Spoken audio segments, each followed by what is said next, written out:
정확히 말하자면 대기업 그룹의 후계자이자 젊은 총수였다. 모두가 부러워하는 삶이었다. 새벽부터 밤까지 끊임없이 움직이는 내 비서진, 나를 기다리는 수많은 회의와 서류들, 그리고 한번 손을 대면 시장의 판도를 뒤흔들 수 있는 막강한 권력. 하지만 그 화려한 가면 뒤에는 텅 빈 공간만이 존재했다. 나는 20대에 첫 결혼을 했다.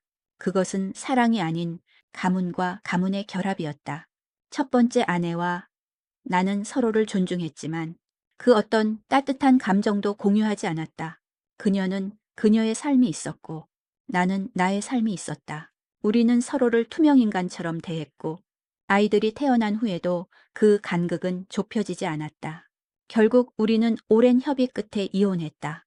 위자료는 상상할 수 없을 만큼 막대했지만 그것은 그저 숫자에 불과했다. 우리 관계의 공허함을 채워주지 못했다. 이혼 후 몇 년 동안 나는 수많은 사람들을 만났다. 재벌가의 딸들, 유명 연예인들, 심지어는 순진한 척 접근하는 일반인들까지. 그들은 모두 내게서 무언가를 원했다. 너니, 명성, 권력, 사랑을 가장한 거래 속에서 나는 점점 더 지쳐갔다. 그들의 눈빛은 마치 시장에서 물건을 고르는 상인과도 같았다.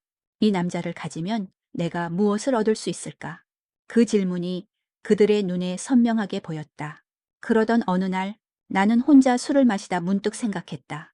내가 이렇게 외롭게 살고 있는데 왜 굳이 다른 사람의 위선을 견뎌야 할까?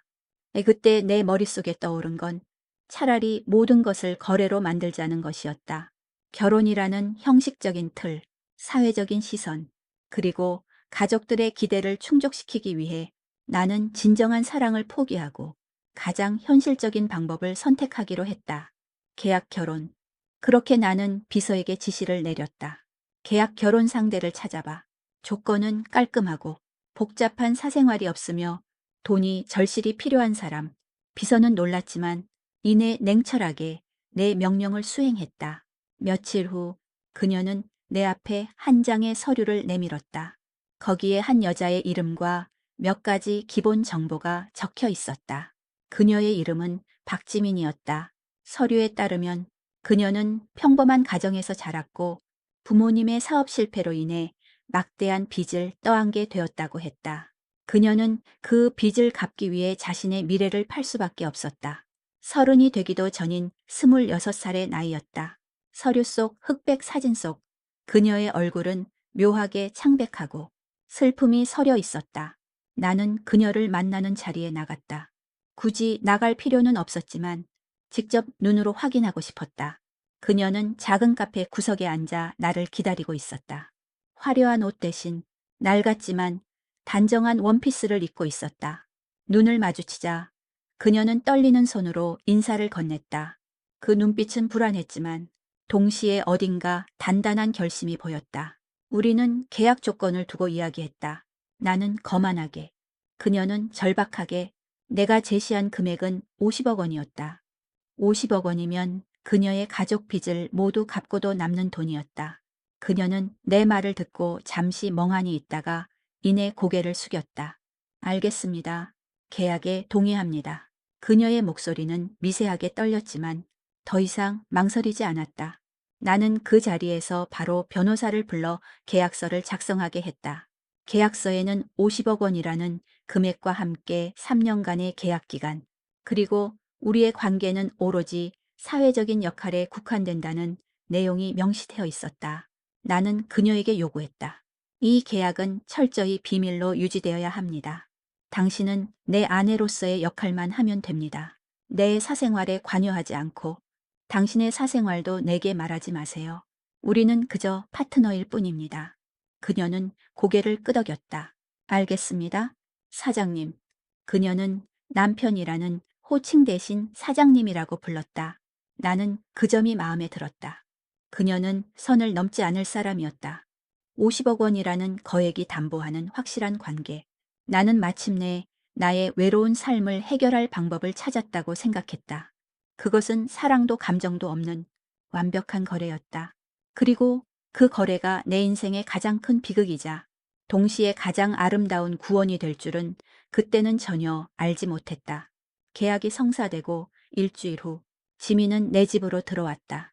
내가 살고 있는 집은 서울의 중심부 한남동에 위치한 고급 빌라였다. 사방이 유리창으로 되어 있어 도시의 야경이 한눈에 내려다 보이는 곳. 모든 가구는 최고급 디자이너 제품이었고 심지어 그림 하나하나도 엄청난 가치를 지니고 있었다. 하지만 그곳에는 사람의 온기라고는 찾아볼 수 없었다. 내게 이 집은 잠을 자고 옷을 갈아입는 장소, 그 이상도 이하도 아니었다.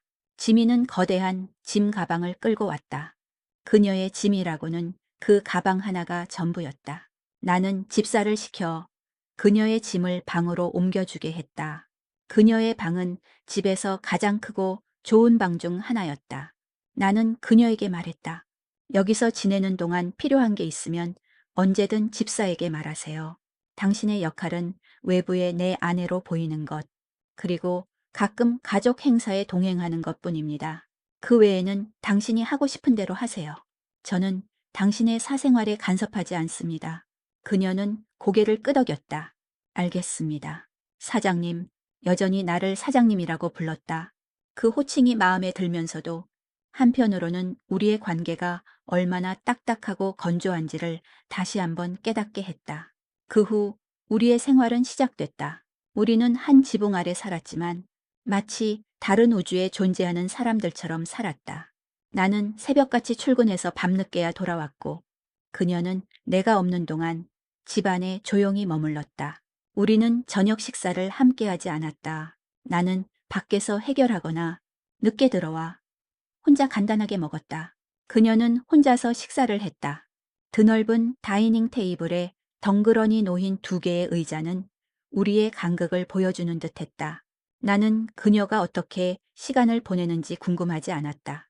아니, 궁금해하지 않으려 노력했다. 그녀는 내 아내가 아니라 그저 계약 파트너일 뿐이니까. 하지만 이상하게도 내 눈은 자꾸만 그녀의 흔적을 쫓았다. 어느 날 아침 나는 거실로 나오다 멈칫했다. 내가 매일 무심하게 지나쳤던 거실 한쪽의 화분이 눈에 들어왔다. 며칠 전만 해도 시들시들했던 잎이들이 오늘은 파릇하게 살아나 있었다. 나는 집세게 물었다. 이 화분 누가 관리했습니까? 집사는 머뭇거리며 대답했다. 사모님께서 매일 아침 물을 주고 햇볕이 잘 드는 곳으로 옮겨 놓으셨습니다. 그날 저녁 나는 퇴근 후 서재에서 일을 하다 창밖을 내다봤다. 지민이 작은 테라스에 있는 것을 보았다. 그녀는 스마트폰을 보며 미소를 짓고 있었다. 그 미소는 내가 그녀에게서 본 첫 번째 진짜 감정이었다. 나는 그 미소가 나 때문이 아니라는 것을 알았지만 왠지 모르게 마음이 이상했다. 그녀가 웃는 모습을 보고 싶었다. 그녀는 언제나 조용하고 신중했다. 집안을 돌아다닐 때도 소리를 내지 않았고 내 눈에 띄지 않으려고 노력하는 것 같았다. 나는 그런 그녀의 태도가 편하면서도 때로는 답답하게 느껴졌다. 그녀는 내가 아닌 다른 세상에 살고 있었다. 그녀의 눈빛은 항상 어딘가 먼 곳을 바라보고 있었고 그 안에 담긴 깊은 슬픔은 감출 수 없었다. 그녀는 이 화려한 세장 안에서 숨을 죽이고 있었다. 가끔 나는 그녀에게 말을 걸어보았다. 식사는 했어요. 네, 사장님, 혼자 먹었습니다. 그녀의 대답은 언제나 짧고 간결했다. 우리는 일상적인 대화조차 하지 못했다. 나는 그저 나의 외로움을 감추기 위해 돈을 썼고 그녀는 그녀의 삶을 지키기 위해 몸을 팔았다. 그것이 우리의 관계였다. 하지만 그 무심한 일상 속에서도 나는 그녀의 작은 흔적들을 발견했다. 내가 서재에서 일할 때 문틈으로 희미한 클래식 음악 소리가 새어나왔다. 내가 마시던 커피잔은 내가 일어나기도 전에 깨끗하게 씻겨 있었다. 그녀는 존재감을 드러내지 않으려 하면서도 이 텅 빈 집에 작은 온기를 불어넣고 있었다. 어느 날 나는 늦은 밤까지 서재에서 일을 하다 잠이 들었다. 새벽녘에 깨어보니 내 몸에는 얇은 담요가 덮여 있었다. 나는 깜짝 놀라 주위를 둘러보았지만 아무도 없었다. 집사는 이미 잠든 시간이었고 이 넓은 집에는 나와 그녀, 그리고 그녀가 몰래 덮어준 담요만이 존재했다. 나는 담요를 쥐었다. 부드러운 감촉 아래로 차가운 공기를 뚫고 들어온 희미한 온기가 느껴졌다. 50억 원짜리 계약서는 그 온기에 대해 아무것도 명시하고 있지 않았다. 그리고 나는 그 순간 내가 돈으로 산 것은 그저 계약된 아내가 아니라 어쩌면 이 텅 빈 공간을 채워줄 어떤 것일지도 모른다는 막연한 생각을 하게 되었다. 모든 것은 아주 사소한 감기에서 시작되었다. 나는 언제나 건강에 자신 있었다. 철저한 자기 관리와 정기적인 검진으로 나는 한 번도 병치레를 한 적이 없었다. 하지만 그날은 달랐다. 며칠 밤샘 작업으로 무리를 했던 탓인지 몸이 으슬으슬 떨리기 시작했다. 서재에서 겨우 몸을 일으켜 침실로 향하는데 눈앞이 흐릿해지며 그대로 주저앉고 말았다. 마지막으로 본 것은 희미한 빛이었다. 눈을 떴을 때 나는 내 침대에 누워 있었다. 이마에는 물수건이 올려져 있었고 방 안에는 은은한 향이 감돌았다. 머리가 지끈거렸지만 열이 조금 내린 듯했다. 나는 무거운 몸을 일으키려다 멈칫했다. 침대 옆 의자에 지민이 잠든 채 앉아 있었다. 그녀는 한 손으로 내 손을 잡고 있었고 다른 한 손으로는 턱을 괴고 있었다. 곤히 잠든 그녀의 얼굴은 화장기 하나 없었고 그만큼 순수해 보였다. 나는 잠시 그녀의 얼굴을 바라보았다. 우리가 계약을 맺은 이래 나는 그녀의 얼굴을 이렇게 가까이서 본 적이 없었다. 그녀는 평소와 달리 경계심을 풀고 있었고 그 모습이 왠지 모르게 내 마음을 흔들었다. 나는 조용히 손을 빼려 했지만 그녀는 내 손을 더욱 단단히 잡았다. 무의식적인 행동이었다. 나는 꼼짝없이 그녀가 잠에서 깰 때까지 기다릴 수밖에 없었다. 얼마 후 그녀가 몸을 뒤척이며 눈을 떴다. 그녀의 눈이 나와 마주치자 지민은 화들짝 놀라며 손을 놓았다. 사장님, 괜찮으세요? 그녀의 목소리는 잠에 취해 살짝 잠겨 있었고 걱정이 가득 담겨 있었다. 어떻게 된 일입니까? 나는 묻고 싶었지만 목소리가 나오지 않았다. 그녀는 내게 물 한 잔을 건넸다. 열이 너무 심하셔서 병원에 가셔야 할 것 같았는데 사장님께서 싫어하실 것 같아서 그녀는 말을 더듬었다. 언제부터 여기 있었어요? 나는 겨우 입을 열었다. 어젯밤부터요. 서재에 쓰러져 계신 걸 보고 너무 놀랐어요. 그녀는 바닥에 떨어진 담요를 주워들며 말했다. 내가 서재에서 잠든 날 그녀가 덮어준 담요가 맞았다. 내가 어렴풋이 느꼈던 온기가 바로 그녀의 것이었다는 것을 깨달았다. 나는 당황스러웠다. 계약서에는 아픈 배우자를 돌봐야 한다는 조항은 없었다. 그녀는 아무런 대가도 없이 그저 인간적인 본능으로 나를 보살핀 것이었다. 나는 무심코 내 손을 바라보았다. 아직도 그녀의 천이 남아있는 것 같았다. 나의 딱딱하게 굳어있던 마음의 벽에 아주 작은 균열이 생긴 것을 느낄 수 있었다. 그날 이후 우리의 관계는 미묘하게 달라졌다. 나는 평소보다 일찍 퇴근했고 그녀와 저녁 식사를 함께 했다. 처음에는 어색하고 침묵만이 흘렀다. 하지만 나는 용기를 내어 그녀에게 말을 건넸다. 집에서 주로 뭘 하세요? 그녀는 당황한 듯 대답했다. 책을 읽거나 음악을 듣거나 가끔 그림을 그리기도 해요. 그녀는 그림을 그리는 사람이었다. 나는 그녀의 방에 가보아도 되는지 물었고 그녀는 망설이다가 허락했다. 그녀의 방은 화려한 가구들로 채워진 다른 방들과 달리 소박했다. 한쪽 벽에는 그녀가 그린 그림들이 걸려 있었다. 풍경화, 정물화, 그리고 인물화. 나는 그녀가 그린 자화상을 보았다. 그림 속 그녀의 눈은 슬프고 외로워 보였다. 나는 그 그림을 보며 그녀가 얼마나 고통스러운 시간을 보내왔는지 짐작할 수 있었다. 그림 잘 그리시네요. 나의 칭찬에 그녀는 쑥스러운 듯 웃었다. 그 웃음은 내가 그녀에게서 본 두 번째 진짜 감정이었다. 그리고 그 웃음은 나의 심장을 따뜻하게 만드는 힘이 있었다. 나는 그 웃음을 지켜주고 싶다는, 아니, 그 웃음의 이유가 되고 싶다는 생각을 처음으로 했다. 며칠 후 나는 그녀에게 말했다. 계약서에 없는 것을 요구해도 되겠습니까? 그녀는 긴장한 채 나를 바라보았다. 저녁 식사를 함께 하고 싶습니다. 제가 집에 있을 때는요. 그녀의 얼굴에 당황한 기색이 스쳐 지나갔지만 이내 희미한 미소를 지었다. 네, 사장님. 여전히 사장님이라는 호칭을 썼지만 그 목소리는 전보다 훨씬 부드러워져 있었다. 그날 밤 우리는 함께 식탁에 앉았다. 집사가 차려준 화려한 코스 요리 대신 그녀는 간단한 한식 요리를 직접 만들었다. 따뜻한 찌개와 김이 모락모락 나는 밥. 나는 오랫동안 잊고 지냈던 집밥의 맛을 느꼈다. 50억 원으로 살 수 없는 그런 온기였다. 그날 이후 우리의 저녁 식사는 작은 의식처럼 되었다. 나는 업무를 마치면 곧장 집으로 향했고 그녀는 따뜻한 음식을 준비해 나를 기다렸다. 우리는 처음에는 어색하게 앉아 있었지만 시간이 지날수록 대화가 늘어갔다. 나는 그녀의 그림에 대해 물었고 그녀는 조심스럽게 자신의 이야기를 꺼내놓았다. 그녀는 어린 시절부터 그림을 좋아했지만 가정 형편 때문에 미술대학에 진학하는 것을 포기했다고 했다. 대신 그녀는 디자인 회사를 다녔고 퇴근 후에는 작은 화실에서 그림을 그렸다. 그러다 부모님의 빚 문제로 모든 것을 포기해야 했다는 그녀의 이야기는 내 마음을 아프게 했다. 그때 그림 그리는 것을 그만두셨나요? 나의 질문에 그녀는 고개를 저었다. 아니요. 아주 가끔씩 캔버스를 펼쳐보긴 해요. 하지만 이젠 뭘 그려야 할지 모르겠어요. 모든 색이 사라진 것 같아요.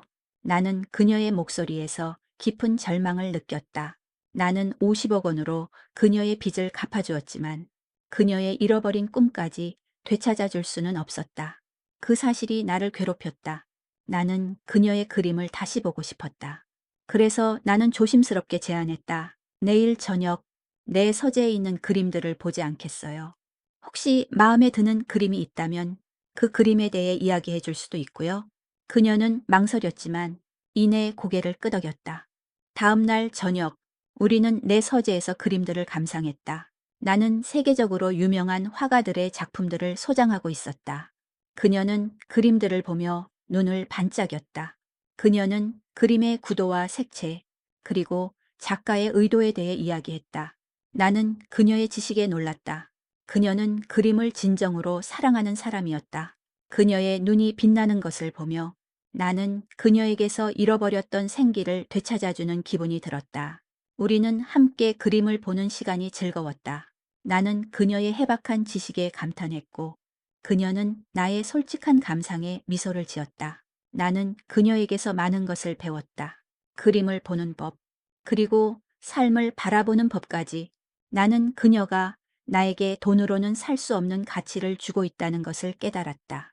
어느 날 저녁 나는 지민에게 말했다. 이 집에 당신의 그림을 걸고 싶습니다. 그녀는 깜짝 놀라 나를 바라보았다. 제 그림을요? 사장님, 제 그림은 그런 곳에 걸릴 만한 가치가 없어요. 그녀의 목소리에는 자신감이 없었다. 가치는 당신이 결정하는 게 아닙니다. 내가 당신의 그림을 좋아하고 내 눈에 아름답게 보이면 그것으로 충분합니다. 나는 진심을 담아 말했다. 그녀는 눈물을 글썽였다. 고맙습니다. 사장님. 그녀는 고개를 숙였다. 나는 그녀의 어깨를 조심스럽게 감싸 안았다. 그녀의 몸이 살짝 떨리는 것을 느꼈다. 나는 그녀에게서 부드러운 향이 나는 것을 느꼈고 그 향은 나의 심장을 뛰게 했다. 나는 그녀를 안아주며 속삭였다. 이제 나를 사장님이라고 부르지 말아요. 그냥 여보라고 불러주세요. 그녀는 고개를 들고 나를 바라보았다. 그녀의 눈에는 눈물이 가득 차 있었지만 그 안에 기쁨이 서려 있었다. 그 순간 나는 내가 50억 원을 주고 산 것은 그녀의 몸이 아니라 그녀의 영혼이었다는 것을 깨달았다. 그리고 나는 그 영혼을 소중히 지키고 싶었다. 나는 그녀의 손을 잡고 그녀의 방으로 갔다. 우리는 그녀가 그린 그림들을 함께 보며 어떤 그림을 거실에 걸지 신중하게 결정했다. 그녀가 그린 소박한 풍경화 한 점이 마침내 내 집 거실에 걸렸다. 그 그림은 화려한 다른 그림들 사이에서 마치 한 줄기 빛처럼 빛났다. 밤이 깊어지고 나는 잠 못 이루고 서재에 앉아 있었다. 나는 내가 변하고 있음을 느꼈다. 나는 더 이상 외롭지 않았고 내 삶은 더 이상 텅 비어 있지 않았다. 지민은 나의 인생에 새로운 색을 불어넣어 주었다. 그녀는 나의 마음속에 굳게 닫혀 있던 문을 열어주었다. 나는 그녀를 사랑하게 되었다. 그리고 나는 그 사랑이 돈으로 시작된 거래에서 피어났다는 사실이 전혀 부끄럽지 않았다. 나는 이 사랑을 지키기 위해 모든 것을 걸고 싶었다. 사랑은 예고 없이 찾아왔다. 나는 그 감정이 나에게 다시는 허락되지 않을 것이라 생각했었다. 지민을 만난 후 내 삶은 예전과 달라졌다. 나는 더 이상 텅 빈 집으로 돌아가는 것을 두려워하지 않았다. 오히려 그녀가 있을 집이 나를 기다리고 있다는 생각에 심장이 설레곤 했다. 나는 밖에서 하는 모든 일들이 의미 있게 느껴지기 시작했다. 그녀와 함께할 미래를 위해 더 열심히 일하고 싶어졌다. 나는 그녀에게 더 많은 것을 해주고 싶었다. 계약서에는 없던 일들이었다. 어느 날 나는 그녀를 데리고 백화점에 갔다. 당신에게 어울리는 옷을 사고 싶어요. 내 말에 그녀는 당황하며 말했다. 사장님, 저는 괜찮아요. 예어스, 충분해요. 그녀는 여전히 나를 사장님이라고 불렀다. 그 호칭이 거슬렸다. 나는 그녀의 손을 잡고 그녀의 눈을 똑바로 바라보았다. 계약서 때문이라면 이제 그 계약서는 무의미합니다. 나는 당신에게 좋은 것을 해주고 싶어요. 그냥 당신이 행복했으면 좋겠어요. 그녀는 눈물을 글썽겼다. 나는 그녀를 따뜻하게 안아주었다. 그리고 그녀에게 어울리는 옷을 골라주었다. 화려한 드레스나 명품 옷이 아니었다. 그녀의 우아함을 더욱 돋보이게 하는 심플한 옷들이었다. 그녀는 거울을 보며 어색하게 웃었지만 그 미소는 내가 본 어떤 미소보다 아름다웠다. 나는 그녀를 데리고 여행을 떠났다. 목적지는 정해져 있지 않았다. 그저 우리는 차를 타고 무작정 남쪽으로 달렸다. 해안도로를 따라 달리며 우리는 바다를 보았다. 그녀는 어린아이처럼 기뻐했다. 사장님, 바다를 본 게 정말 오랜만이에요. 그녀의 말에 나는 마음이 아팠다. 나는 그녀에게 얼마나 많은 것을 잃게 했던가. 50억 원이라는 돈으로 나는 그녀의 삶을 살려주었지만 동시에 그녀의 자유를 빼앗았었다. 나는 그녀에게 고백했다. 지민 씨, 당신을 사랑합니다. 그녀는 놀란 눈으로 나를 바라보았다. 사장님, 저는 그저 계약된 지민 씨. 나는 그녀의 말을 잘랐다. 당신이 나를 위해 한 모든 것들은 계약에 없던 것들입니다. 당신의 따뜻한 마음, 당신의 그림, 그리고 당신의 존재 자체는 돈으로 살 수 없어요. 나는 당신을 사랑합니다. 이 감정은 진심입니다. 그녀는 고개를 숙였다. 저는 사장님께 자격이 없는 사람이에요. 그녀의 목소리는 떨렸다. 나는 당신이 어떤 사람인지 상관없습니다. 중요한 건 당신이 어떤 사람이고 내가 당신을 얼마나 사랑하는가 하는 겁니다. 나는 그녀의 손을 잡고 말했다. 당신의 잃어버린 모든 것을 되찾아 줄게요. 당신의 꿈, 그리고 당신의 자유까지 나에게 당신의 진심을 보여줄 기회를 주세요. 그녀는 나를 올려다 보았다. 그녀의 눈에 담긴 깊은 슬픔이 보였다. 저는 사장님이 저를 사랑해 주시는 게 꿈 같아요.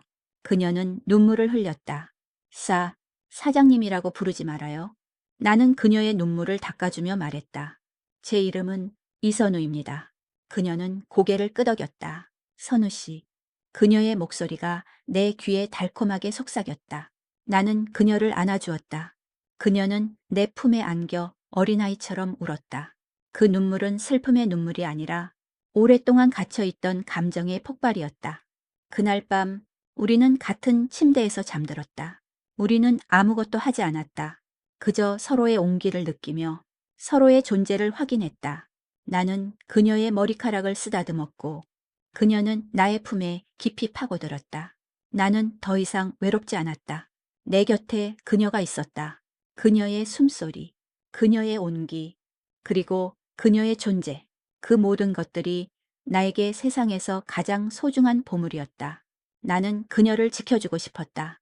세상의 모든 것들로부터 그리고 나 자신으로부터도. 이 사랑은 돈으로 시작되었지만 이제는 순수한 진심이 되었다. 행복은 늘 그림자처럼 따라붙는 불안을 동반하는 법이었다. 지민과 나는 더 이상 계약 관계가 아닌 진심으로 서로를 사랑하는 연인이 되었다. 나는 그녀를 세상에 내보이고 싶었다. 그녀의 손을 잡고 세상 모든 곳을 다니고 싶었다. 하지만 동시에 나는 두려웠다. 내 가족들, 그리고 내 사회적 지위가 그녀를 상처 입힐까봐. 그 두려움은 결국 현실이 되었다. 우리 그룹의 창립 기념일 행사가 다가왔다. 그것은 내가 지민을 공식적으로 내 아내로 소개할 수 있는 절호의 기회였다. 나는 지민에게 말했다. 이 행사에 함께 가주세요. 그리고 당신을 내 아내로 모두에게 소개하고 싶습니다. 그녀는 떨리는 눈으로 나를 바라보았다. 하지만 선우 씨, 제 과거가 가족들이 아시면. 그녀는 걱정했다. 나는 그녀의 손을 잡고 진심을 담아 말했다. 괜찮습니다. 모든 것은 내가 책임질게요. 당신은 그냥 내 옆에 있어주면 됩니다. 행사 당일, 지민은 내가 선물한 드레스를 입고 나타났다. 그녀는 신데렐라처럼 아름다웠다. 사람들은 그녀의 우아한 모습에 감탄했다. 나는 그녀의 손을 잡고 당당하게 사람들에게 인사했다. 저의 아내, 박지민입니다. 내 아내라는 호칭을 말하는 순간 나는 세상에서 가장 행복한 사람이 된 것 같았다. 하지만 그 행복은 오래가지 않았다. 행사가 끝난 후 나는 아버지에게 불려갔다. 아버지는 나에게 화를 냈다. 이선우, 저 여자는 대체 누구냐? 네가 계약 결혼했다는 소문이 내 귀에까지 들어왔어. 나는 당황했다. 소문은 이미 퍼지고 있었다. 아버지는 내가 첫 번째 결혼에 실패한 후 또다시 이런 스캔들을 일으키는 것을 용납할 수 없다고 했다. 당장 저 여자와 관계를 정리해라. 내 미래를 생각해야지. 고작 그런 여자 때문에 모든 것을 망칠 셈이냐. 나는 아버지에게 소리쳤다. 아버지, 지민 씨는 그런 여자가 아닙니다. 저는 그녀를 사랑합니다. 아버지는 내 말에 더욱 분노했다. 사랑. 네가 사랑 따위를 할 자격이 있다고 생각하나? 너는 내 가문과 회사를 위해 존재하는 사람이야. 네. 감정 따위는 중요하지 않아. 다음 날 더 큰 비극이 닥쳤다. 언론에서 나와 지민의 계약 결혼 사실을 대대적으로 보도하기 시작했다. 누군가 이 사실을 언론에 흘린 것이 분명했다. 기사에는 지민의 이름과 함께 그녀의 과거, 그리고 가족의 빚 문제까지 자세하게 적혀 있었다. 지민은 돈을 받고 몸을 판 여자라는 낙인이 찍혔다. 내 50억 원이라는 금액은 그녀를 구원해준 돈이 아니라 그녀를 세상의 조롱거리로 만드는 도구가 되었다. 나는 이 모든 것을 막기 위해 동분서주했다. 언론사를 찾아가고 기자들을 만나고 모든 방법을 동원했다. 하지만 이미 엎질러진 물이었다. 사람들의 시선은 싸늘했고 회사 주가는 폭락했다. 나는 아버지에게 불려가 다시 한번 모진 질책을 들었다. 내 놈의 철없는 행동 때문에 회사가 얼마나 손해를 입었는지 알아? 당장 기자회견을 열고 모든 것을 해명해. 그리고 저 여자와 이혼해. 나는 집에 돌아왔다. 지민은 이미 모든 것을 알고 있었다. 그녀는 차마 내 얼굴을 마주하지 못하고 고개를 숙이고 있었다. 선우 씨, 정말 죄송해요. 저 때문에. 그녀의 목소리는 떨렸다. 나는 그녀를 꽉 안아주었다. 괜찮습니다. 지민 씨, 내가 다 해결할게요. 걱정하지 마세요. 하지만 그녀는 내 품에서 울었다.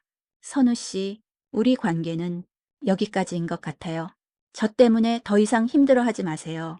그날 밤 나는 지민을 품에 안고 밤을 지새웠다. 그녀는 내 품에서 조용히 울었다.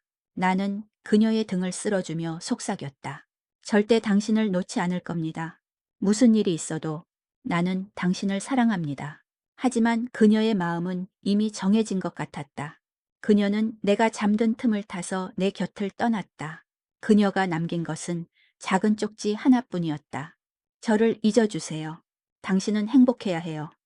나는 절망했다. 내 사랑이, 내 욕심이 그녀를 더욱 깊은 나락으로 밀어넣었다는 사실이 나를 괴롭혔다.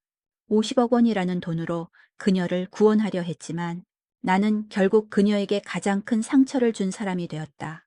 그녀는 내 곁에서 행복해지려고 했지만 나는 그녀의 삶을 망치고 말았다. 나는 그녀의 흔적을 찾기 위해 이 넓은 집을 헤매었다.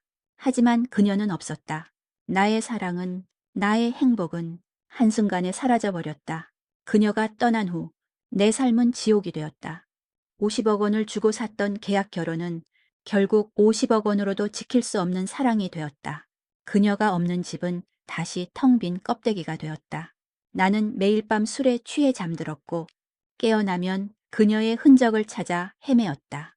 그녀가 앉아 책을 읽던 소파, 그녀가 그림을 그리던 방, 그리고 거실에 걸려 있던 그녀의 그림. 나는 그 그림을 보며 그녀를 떠올렸다. 그림 속 풍경은 평화로웠지만 내 마음은 폭풍이 몰아치고 있었다. 아버지의 압박은 더욱 심해졌다. 언론에 해명하고 기자회견을 열어라. 저 여자와는 아무 관계도 아니었다고 말해. 그게 너와 회사를 살리는 길이다. 나는 아버지의 말을 들을 수 없었다. 나는 그녀를 버릴 수 없었다. 내게 남은 건 그녀에 대한 사랑과 그녀를 잃었다는 고통뿐이었다. 나는 모든 것을 내팽개쳤다. 회의에 불참했고 서류를 결제하지 않았다. 나는 매일같이 그녀를 찾으러 다녔다. 그녀가 말했던 그녀의 가족들, 그녀가 다니던 화실, 그녀가 좋아했던 카페. 나는 그녀의 모든 흔적을 뒤쫓았다. 하지만 그녀는 온데간데 없이 사라졌다. 마치 처음부터 존재하지 않았던 것처럼 그녀는 철저하게 자신을 숨겼다. 어느 날 나는 그녀가 가장 좋아했던 한적한 공원에 앉아 있었다. 그녀는 이곳에서 그림을 그리곤 했다고 했다. 나는 그녀가 앉았던 벤치에 앉아 멍하니 하늘을 바라보았다. 그때 내게 한 통의 전화가 걸려왔다. 발신자는 나의 전 아내였다. 선우 씨, 언론 기사 봤어요. 당신이 그렇게까지 한 걸 보니 그 여자를 정말 사랑했나 봐요. 그녀의 목소리는 조용했지만 그 안에 담긴 연민은 나를 더욱 비참하게 만들었다. 나는 당신이 행복해지길 바랐는데 결국 이렇게 됐네요. 나는 아무 말도 할 수 없었다. 나는 내가 그동안 얼마나 외롭고 고독했는지, 그리고 그 고독을 채워준 한 사람을 얼마나 사랑했는지 깨달았다. 나는 절망에 빠졌다. 내가 가진 모든 것을 동원해도 그녀를 찾을 수 없다는 사실이 나를 좌절시켰다. 나는 그녀가 나를 떠난 이유를 알고 있었다. 그녀는 내가 아닌 내 주변의 모든 것들로부터 자신을 보호하기 위해 떠난 것이었다. 그녀는 내가 가진 돈과 명예가 자신에게는 더 이상 행복이 될 수 없다는 것을 알았다. 오히려 그것이 자신을 더욱 비참하게 만들 것이라는 것을 나는 그녀가 남긴 쪽지를 꺼내 읽었다. 저를 잊어주세요. 당신은 행복해야 해요. 그녀는 나를 위해 떠난 것이었다. 내가 아닌 다른 사람을 위해 떠난다는 사실이 내 마음을 더욱 아프게 했다. 나는 그녀를 사랑한다고 말했지만 나는 그녀의 마음을 읽지 못했다. 나는 그녀를 내 소유물처럼 생각했다. 돈으로 살 수 있다고 생각했던 것이 결국 내게 가장 큰 상처를 주었다.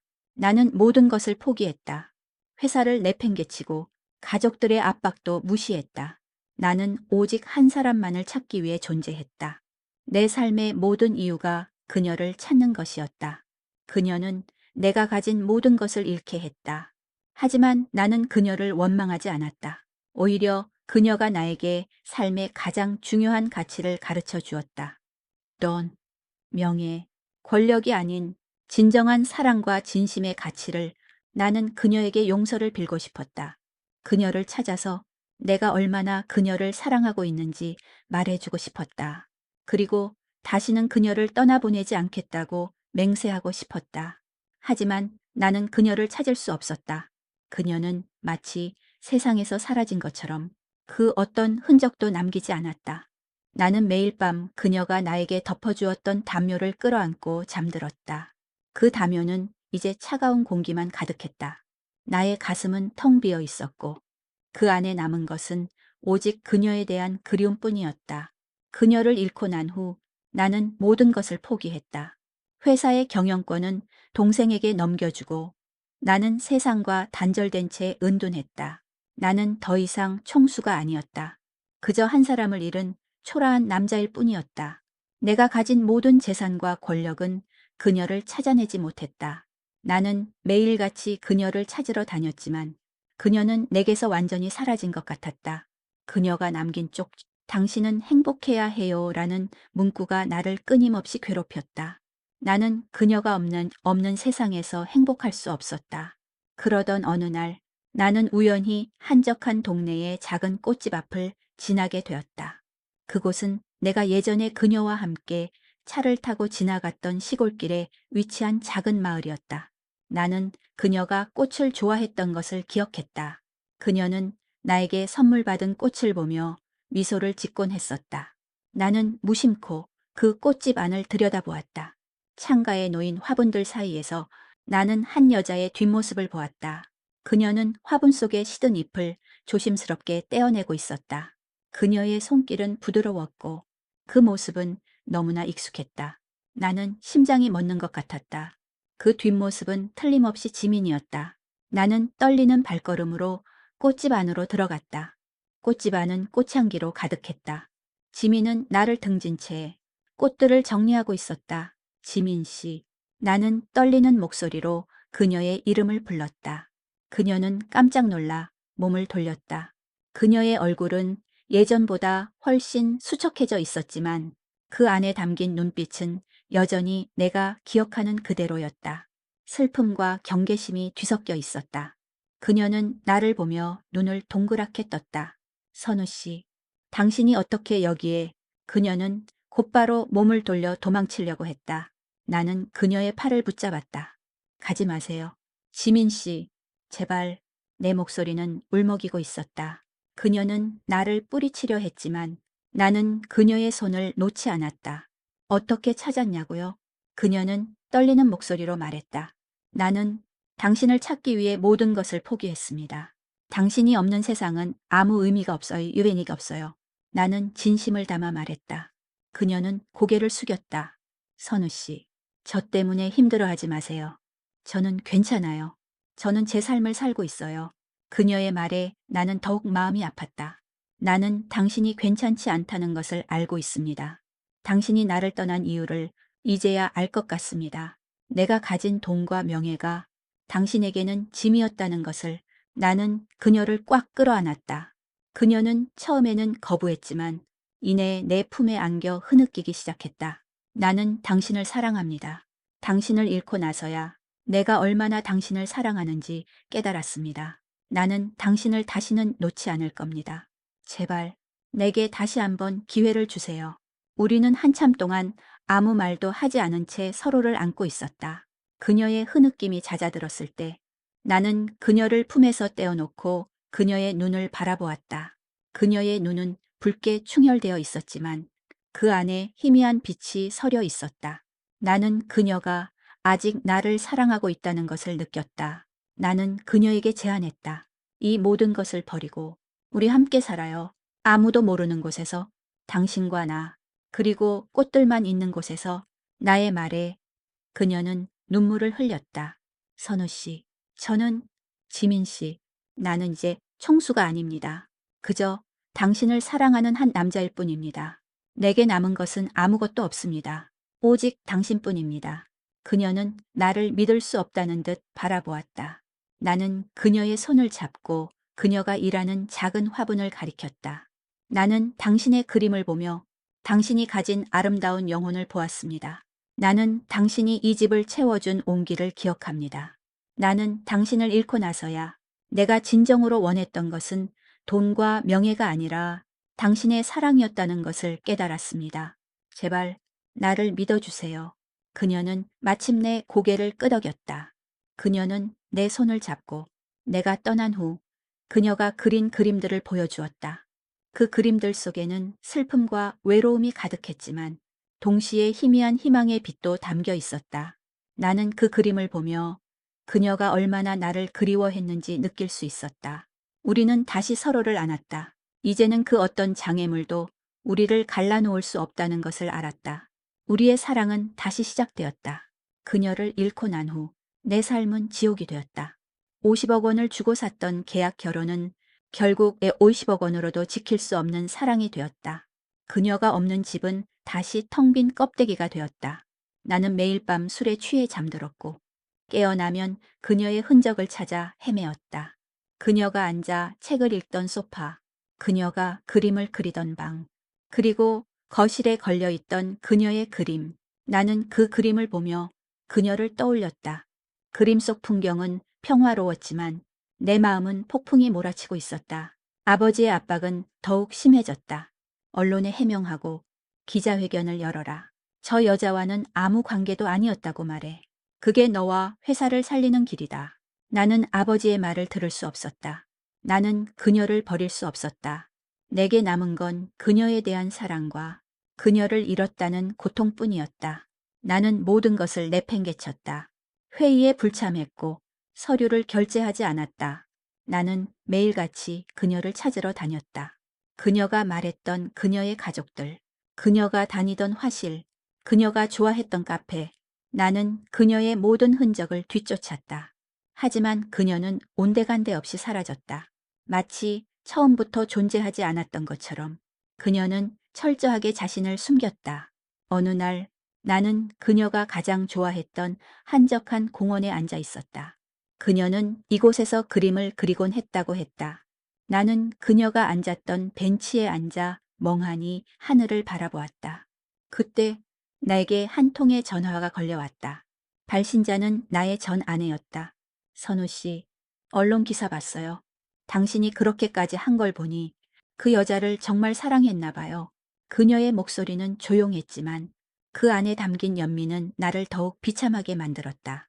나는 당신이 행복해지길 바랐는데 결국 이렇게 됐네요.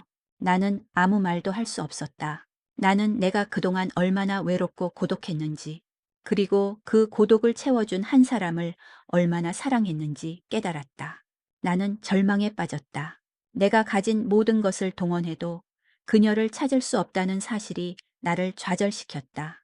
나는 그녀가 나를 떠난 이유를 알고 있었다. 그녀는 내가 아닌 내 주변의 모든 것들로부터 자신을 보호하기 위해 떠난 것이었다. 그녀는 내가 가진 돈과 명예가 자신에게는 더 이상 행복이 될 수 없다는 것을 알았다. 오히려 그것이 자신을 더욱 비참하게 만들 것이라는 것을 나는 그녀가 남긴 쪽지를 꺼내 읽었다. 저를 잊어주세요. 당신은 행복해야 해요. 그녀는 나를 위해 떠난 것이었다. 내가 아닌 다른 사람을 위해 떠난다는 사실이 내 마음을 더욱 아프게 했다. 나는 그녀를 사랑한다고 말했지만 나는 그녀의 마음을 읽지 못했다. 나는 그녀를 내 소유물처럼 생각했다. 돈으로 살 수 있다고 생각했던 것이 결국 나에게 가장 큰 상처를 주었다. 나는 모든 것을 포기했다. 회사를 내팽개치고 가족들의 압박도 무시했다. 나는 오직 한 사람만을 찾기 위해 존재했다. 내 삶의 모든 이유가 그녀를 찾는 것이었다. 그녀는 내가 가진 모든 것을 잃게 했다. 하지만 나는 그녀를 원망하지 않았다. 오히려 그녀가 나에게 삶의 가장 중요한 가치를 가르쳐 주었다. 돈, 명예, 권력이 아닌 진정한 사랑과 진심의 가치를 나는 그녀에게 용서를 빌고 싶었다. 그녀를 찾아서 내가 얼마나 그녀를 사랑하고 있는지 말해주고 싶었다. 그리고 다시는 그녀를 떠나보내지 않겠다고 맹세하고 싶었다. 하지만 나는 그녀를 찾을 수 없었다. 그녀는 마치 세상에서 사라진 것처럼 그 어떤 흔적도 남기지 않았다. 나는 매일 밤 그녀가 내게 덮어주었던 담요를 끌어안고 잠들었다. 그 담요는 이제 차가운 공기만 가득했다. 나의 가슴은 텅 비어 있었고 그 안에 남은 것은 오직 그녀에 대한 그리움뿐이었다. 나는 그녀를 놓지 않았다. 그녀가 다시 도망치려 할까봐 나는 그녀의 손을 꼭 잡았다. 꽃집 안의 작은 테이블에 마주 앉았다. 그녀의 얼굴은 여전히 불안해 보였다. 선우 씨, 당신이 왜 여기 있어요? 저는 당신을 잊으려고 모든 것을 버리고 왔어요. 그녀의 목소리는 떨렸다. 나는 그녀의 손을 더욱 세게 잡았다. 나는 당신을 잊을 수 없습니다. 어떻게 잊어요? 당신이 나를 위해 한 모든 것들, 당신의 따뜻한 마음, 당신이 내게 보여준 사랑을 어떻게 잊을 수 있겠습니까?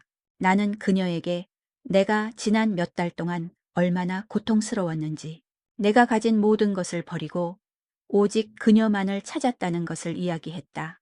나는 더 이상 총수가 아닙니다. 나는 내가 가진 모든 것을 잃었습니다. 하지만 후회하지 않습니다. 당신을 잃고 나서야 내가 정말로 사랑했던 것이 무엇인지 깨달았습니다. 돈도 명예도 아닌 당신이라는 것을. 그녀는 눈물을 글썽였다. 하지만 언론 기사 때문에 선우 씨의 회사와 가족들이 그것은 내 문제입니다. 나는 그 모든 것을 감수할 준비가 되어 있습니다. 나는 당신 없이는 살 수 없어요. 지민 씨, 나는 당신을 사랑합니다. 다시는 당신을 슬프게 하지 않을게요. 내게 기회를 주세요. 나는 그녀에게 용서를 빌었다. 내가 당신에게 상처를 주었습니다. 내가 당신의 삶을 망쳤습니다. 당신을 돈으로 사려 했고 당신의 진심을 알아보지 못했습니다. 미안합니다. 정말 미안합니다. 나는 그녀 앞에서 무릎을 꿇었다. 그녀는 놀라서 나를 일으켜 세웠다. 선우 씨, 왜 이러세요? 저 때문에 이러지 마세요. 나는 그녀의 눈을 똑바로 바라보았다. 이것은 당신을 위한 것이 아니라 나 자신을 위한 겁니다. 나는 당신에게 진심으로 용서를 구하고 싶습니다. 그리고 당신과 함께하고 싶습니다. 그녀의 눈에서 눈물이 흘러내렸다.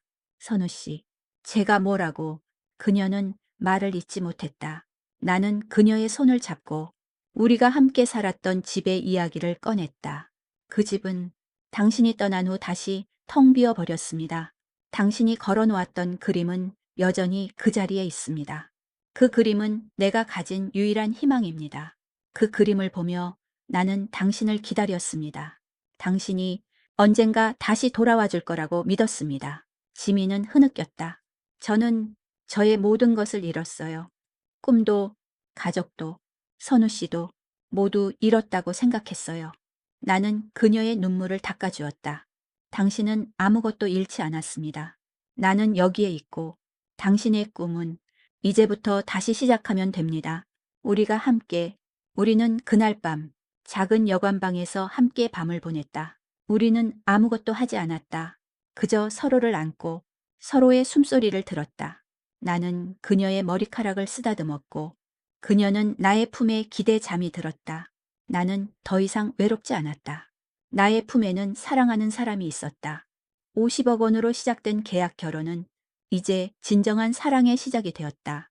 나는 그녀를 지키기 위해 모든 것을 버렸고 그 모든 것을 버린 후 나는 진정한 나 자신을 찾았다. 다음 날 아침 우리는 함께 나의 부모님을 찾아갔다. 아버지는 여전히 화가 나 있었지만 나는 굳건했다. 아버지, 저는 지민 씨를 사랑합니다. 저는 지민 씨와 함께 할 겁니다. 저는 제가 가진 모든 것을 잃어도 상관없습니다. 저는 지민 씨 없이는 살 수 없습니다. 나의 진심에 아버지는 아무 말도 하지 못했다. 어머니는 눈물을 흘렸다. 아들아, 네가 그렇게 행복하다면 네, 어머니, 저는 지민 씨와 함께할 때 가장 행복합니다. 그날부터 우리는 함께 모든 것을 다시 시작했다. 나는 작은 화실을 열었고 지민은 그곳에서 그림을 가르치고 자신의 그림을 그렸다. 나는 그녀의 그림을 홍보하고 그녀를 세상에 알리는 일을 도왔다. 그녀의 그림은 사람들의 마음을 움직였고 그녀는 점차 유명해지기 시작했다. 나는 그녀의 성공을 보며 내 일처럼 기뻐했다. 내 삶은 완전히 새로운 모습으로 바뀌었다. 예전에 나는 돈과 권력으로 둘러싸인 차가운 성 안에 갇힌 왕이었다면 지금의 나는 지민과 함께 작은 꽃집을 꾸미며 소박한 행복을 누리는 정원사였다. 나는 더 이상 총수라 불리지 않았다.